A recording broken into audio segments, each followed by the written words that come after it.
déjenme pedirles su opinión sobre esto que publica en el Washington Post Ricardo Monreal. ¿Es una provocación?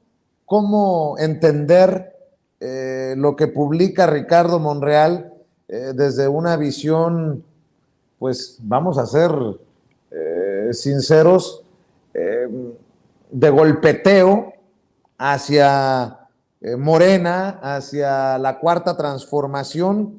Dice Ricardo Monreal en este artículo del Washington Post que Morena necesita volver a sus principios, o sea, como no le van favoreciendo las cosas, pues no le gusta nada a Ricardo Monreal. Dice que advierte que es prácticamente imposible sustituir al presidente Andrés Manuel López Obrador como el principal líder de Morena, que su ausencia genera un vacío de poder que distintos grupos han intentado capturar sin importar las consecuencias que eso tenga para nuestro instituto y para el país, cito. En segundo lugar, argumenta que las victorias que ha tenido el partido, así como la expectativa de que éstas continuarán en 2024, ha provocado que las fuerzas internas peleen por las candidaturas en un proceso anticipado de sucesión presidencial. Sostiene que el partido conserva prácticas del pasado. Morena amplió la participación política a espectros de la sociedad que anteriormente no eran considerados o no contaban con una plataforma para hacerlo. Sin embargo, también es cierto que el partido aún conserva prácticas políticas del pasado, y sigo citando. Hace una denuncia respecto a lo último señalado. Así lo demuestran las intromisiones y la influencia de facciones en las elecciones del 30 y 31 de julio para consejeras y consejeros distritales. Más que un ejercicio verdaderamente democrático, se convirtieron en una medición de fuerzas, capacidad económica y clientelar de movilización entre quienes de manera excluyente han sido señalados como posibles aspirantes presidenciales por el propio jefe del Estado mexicano. Finalmente hace dos anotaciones, una que tiene que ver con la falta de autocrítica en Morena. Negarse a la autocrítica y aceptar que el partido comete errores que se deben corregir es una equivocación que impedirá profundizar el cambio cultural que iniciamos y puede dar paso a prácticas autoritarias que en el pasado separaron a la sociedad de la participación política. Y en la segunda, se muestra optimista respecto a que aún se puede corregir el camino para llegar al triunfo. Doctora, otra vez Ricardo. Oye, pues, ¿qué crees? Que yo tengo otros datos. Y la verdad es que aquí el primer comentario que yo te diría es, qué interesante que un personaje como Ricardo Monreal, que la verdad es que, digo, yo lo veo como muy al margen de lo que va pasando realmente en el movimiento, que el movimiento que es Morena, escribe en un periódico en Estados Unidos.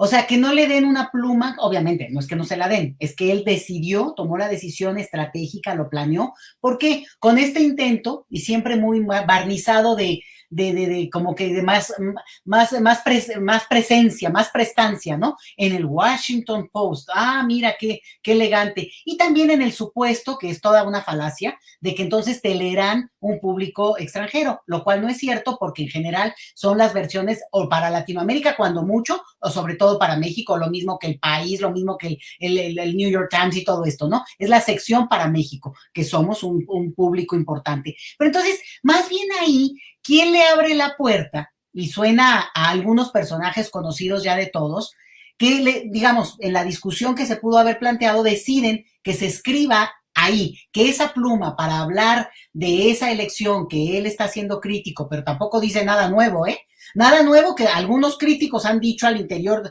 digo, del propio partido o públicamente, y donde hay cosas buenas, cosas que no fueron buenas, hay un balance que puede ser muy positivo en términos de militancia, hay otro balance que hay que cuidar, o sea, hay una discusión que creo que es muy pública, como pocas veces yo lo he visto en mi vida, Vicente. Pero no, yo nunca tuve esa discusión o pude acercarme a una discusión pública tan fuerte con el PAN, con el PRI. Eran, bueno, pues partidos que se cerraban a esa discusión porque era propio de su vida interna. Entonces, lo que me llama la atención es este intento de hacer presencia y seguir jalando ese hilo, pero ahora desde este tipo de auditorio, supuestamente, porque más bien lo que nos presenta es la marca, ¿no? La marca Washington Post. Entonces, eso sería un comentario que dejaría. Y otro nada más muy breve, que tiene que ver con que él sigue hablando como nosotros, los que hicimos el partido, y yo como que casi él que fue levantando la piedra. O sea, ¿sabes que hay un punto en el cual el no reconocer la capacidad que pudo tener un movimiento, y en este caso la verdad López Obrador, porque se fue el PRD y armó el mitote y otra vez levantó, ¿no? Y a jalar gente. Entonces, que siga insistiendo en ese discurso, suena lamentable, suena como un perdedor, porque es como que si no se ha dado cuenta que a ese movimiento se sumaron muchísimos más y se retiraron otros. Y al mismo tiempo, esos que se sienten originarios es como, ¿sabes qué? Como el que define el nacionalismo extremo casi, que es que ahí está mi ombligo. A ver, espérate, aquí todos caben y no tienes por qué haber llegado primero o últimas para poder ser parte de un movimiento. Y eso creo que es una discusión también que hay en Morena en sí mismo. Entonces, francamente, yo lo veo como un artículo, bueno, pues en el tono de esta discusión que incluso para el caso llega medio lejano al momento en que era el debate. Pues les hubiera pedido que le dieran el espacio hace una semana, cuando estaba realmente caliente. Ahorita como que ya pasó, digamos, como de coyuntura. Y lo que él dice, no creo que aporta nada, no dice algo diferente.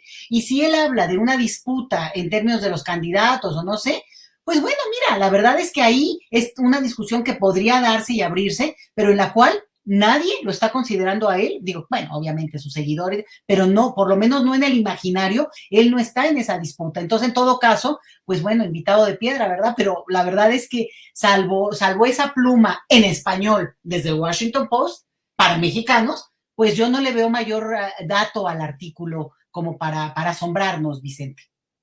Víctor Aramburu, ¿qué piensas de este golpeteo que algunos consideramos incesante desde Ricardo Monreal y sus amigos, que son los que le abren estos espacios, porque no le favorece mucho lo que ve a su alrededor rumbo al 2024? Esa es mi lectura. Te escucho, Víctor.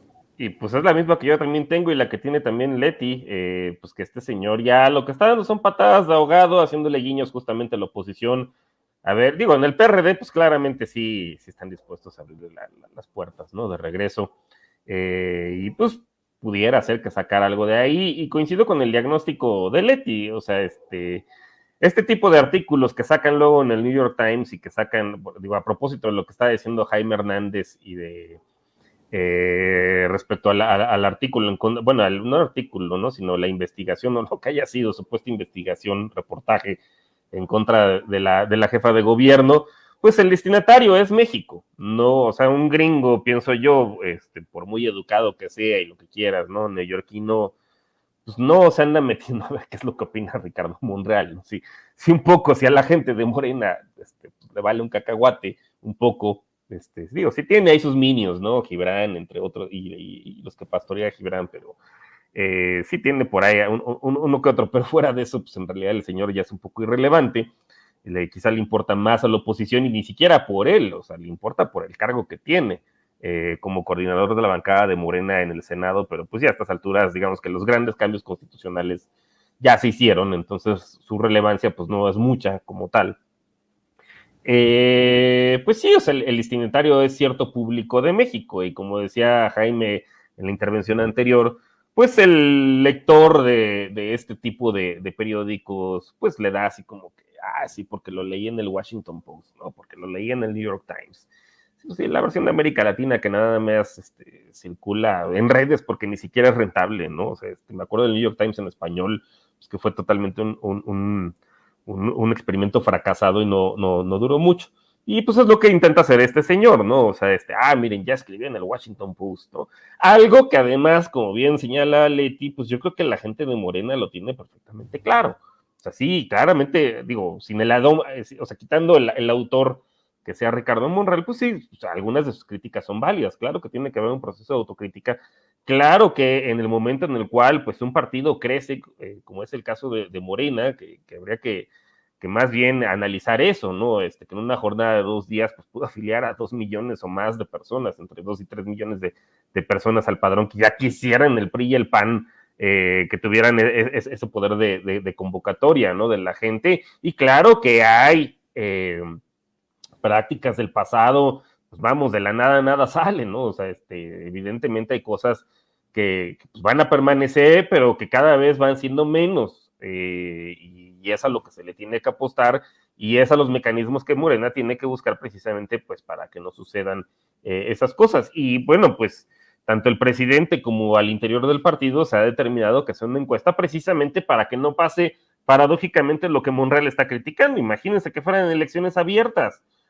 O sea, pues justamente sería una medición de fuerzas ahí, y ahí sí habría heridos, etcétera, y además no reflejaría como tal lo que realmente opina ni la ciudadanía, de quién está mejor posicionado, ni tanto al interior como al exterior del partido. Entonces, un mecanismo de encuesta, y además de varias encuestas, precisamente pues para poder validar que no haya errores metodológicos, ni sesgos, ni chanchullos, ni cosas de ese estilo, pues que es un mecanismo mejor, pero pues a eso no le apuesta Monreal. O sea, aquí lo paradójico es que le apuesta a las prácticas del pasado y pues a traer grupos de choque, que pues para eso sí tiene los recursos, incluso infiltrados del PRD y los sillazos que ya sabemos, pues del PAN no, porque son más fifís, pero pues del PRI ni se diga. Imagínate si llegaran a meter la mano en unas primarias de Morena, qué terror, ¿no? Que Antorcha Campesina o alguno de esos grupos, pues no, es mejor una encuesta.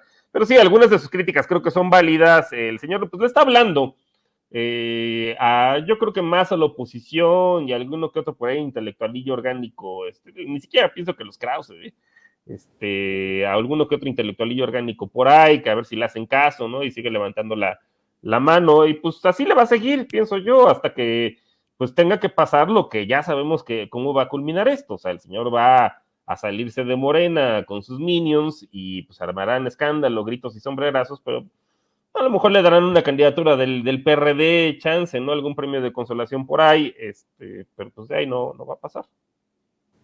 Mi querido Víctor Aramburu, ¿por qué no cerramos invitando a la gente para que se sume a tus espacios, para que te vea, para que te escuche, para que te lea? Pues muchísimas gracias, Vicente. Sí, digo, aprovecho aquí el comercial.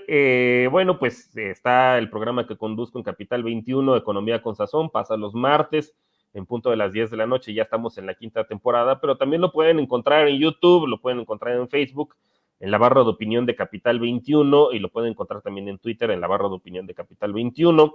Eso por una parte, y bueno, pues está mi arroba de Twitter, que es @baramburucano, y también me pueden encontrar de manera pues más o menos quincenal en la revista Sentido Común, la parte del dato encerrado, y pues con una columna de opinión que tengo más o menos cada mes. Ahí me pueden hallar, y pues esporádicamente dando algunas opiniones en el sistema público de radiodifusión a nivel federal en el canal 14, pues en las noches. Y pues muchísimas gracias, Vicente, por el espacio y por la oportunidad de aquí de cotorrear los chismes pues con Leti en esta ocasión, y pues también un abrazo a Leti.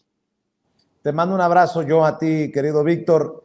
Leticia Calderón Chelius, doctora, hay que invitar a la gente también para que la lea usted y para que la siga. Sí, Vicente, pues mira, en Twitter, Leti Chelius es mi apellido, entonces ahí me pueden ubicar. Y fíjate que estoy dando un segmentito que me dieron chance ahí los viernes entre 6 y 7, que se llama Hablemos de Migración, y es como un comentario breve, porque tú sabes muy bien que he seguido este tema en la 8ª, que he seguido este tema, y que me parece que es importantísimo no dejar de mencionarlo como algo que no es, que sorprende o que pasa un día, no, es un proceso que está en manera permanente. Entonces, bueno, eso, y bueno, escribiendo, ya sabes, columnas, y cuando me invitan, bueno, y todo esto quiero decir que es como en el tiempo libre, porque yo soy profesora investigadora de tiempo completo en el Instituto Mora, donde además, pues produzco como profesora y como investigadora, Vicente. Entonces, están cordialmente invitados a leer también mis publicaciones académicas, que tienen un tono suave, ¿eh? Tampoco crean que hay una diferencia entre lo académico y la difusión cuando tiene la pretensión de ser comprensible. Entonces, pues gracias, Vicente, como siempre, y al contrario, también agradecer a Víctor, porque soy su súper fan, tiene un programa espléndido, me parece buenísimo, y yo soy muy seguidora de esa perspectiva, además de gente valiosa, joven, que está metiéndose y dando, digamos, una voz distinta a la que también nos hace mucha falta escuchar, Vicente. Así es, doctores, les mando un abrazo a ambos. Mesa de doctores, la doctora Leticia Calderón Chelius y el doctor Víctor Aramburu. Nos vemos pronto en otra mesa de diálogo. Que pasen excelente noche. Y déjenme